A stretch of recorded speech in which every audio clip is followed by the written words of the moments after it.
So hello everyone, good morning. তো এখানে দেখো আমি ঘুমের থেকে উঠে গেছি। ঘুমের থেকে উঠে যে আমার কি একটা আলিশা যে লাগে। তারপরে আমি নিজের কইছি এবার তো উঠতে লাগবো। উঠতে সেরে আমি ব্রাশ টাশ করছি, খুব কষ্টে ব্রাশ টাশ করে আমি আবার স্নান করে লইছি, বিকজ ওই দিন আসলো সোমবার। সোমবার আমি সকালবেলা স্নান টান করে লাই, বিকজ আমি শিবেরে জল ঢালি। তো আমি স্নান টান না করে আমি কিছু খাই না, প্লাস কিছু করিও না। তো এখানে যাইতেছি স্টুডেন্টের পড়াইতে।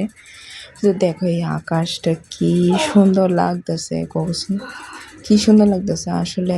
খোলা জায়গাতে এমন আকাশ টাকাশটি খুব সুন্দর লাগে। তারপর আমি আবার রেডিও এসে যেতেছি কলেজে।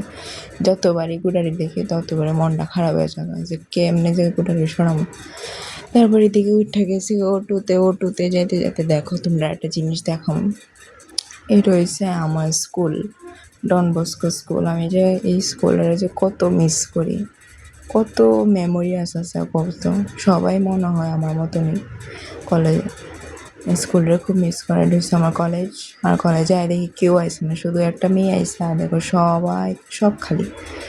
তো রাত্রেবেলা বাবা 2টা চিপস আনছিল দেওয়া, আর দেখি তা করতেছে চিপসটি লেয়া। তারপরে আমি আয় পড়ছি ঘুমাইতে। আর এতটুকু অব্দি আসলো ব্লগটা। টাটা।